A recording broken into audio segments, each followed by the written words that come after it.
Un nouveau système de transport permettrait au Sénégal de réduire ses émissions carbone d'1 million de tonnes CO2 au moins. Valorisé sur le marché carbone, ce gain CO2 peut rapporter entre 8 et 63 milliards de francs CFA. C'est ce qui ressort de l'étude d'impact des mesures incitatives pour la réduction des émissions de gaz à effet de serre. Une étude menée par le Bureau opérationnel de suivi du plan Sénégal émergent, Mamadou Sakine. Les impacts environnementaux et sanitaires de la pollution de l'air demeurent une véritable problématique.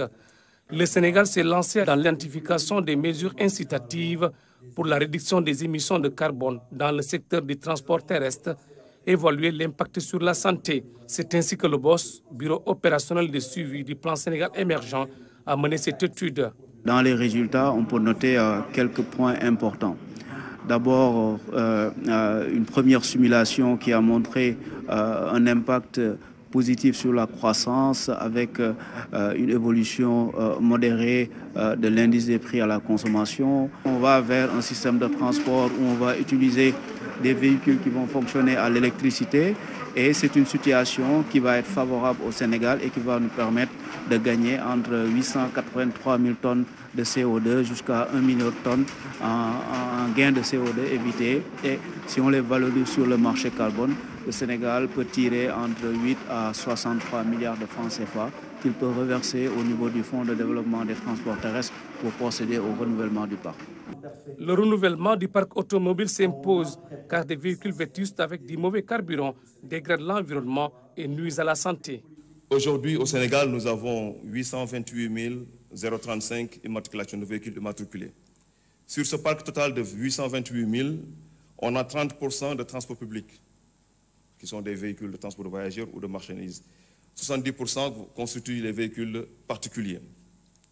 Et sur ces 30% de véhicules de transport public de voyageurs et de marchandises, la moyenne d'âge est de 45 ans. Si vous avez des camions, les camions ont plus de 40 ans. Les 7-8 places sont à plus de 35 ans. Donc, on a un parc qui est vraiment vétus.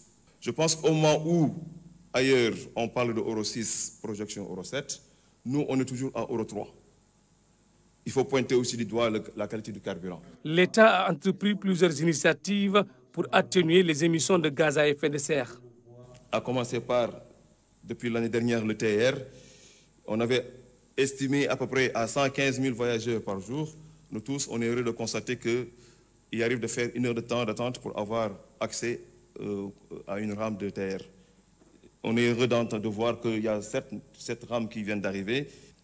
Avec le BRT, on envisage 300 000 voyageurs par jour.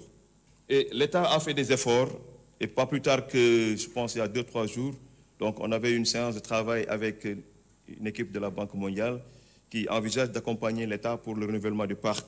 Donc on a estimé à peu près à 140 000 véhicules, à peu près, véhicules de transport à renouveler.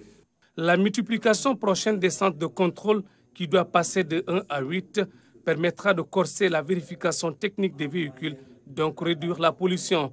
Les ministères sectoriels concernés, les partenaires et le secteur privé poussent la réflexion. Nous avons réfléchi ensemble pour avoir un dispositif ou bien un processus pour aborder la question des gaz à effet de serre et mettre en place une approche pour permettre à notre pays d'être mieux préparé à cette transition écologique en développant d'autres modes alternatifs de transport, comme ce que nous sommes en train de faire, mais aussi en se préparant aux voitures électriques, en se préparant aux voitures à gaz. L'étude a formulé des recommandations parmi lesquelles l'adoption d'une fiscalité incitative pour les importations de véhicules sobres en carbone.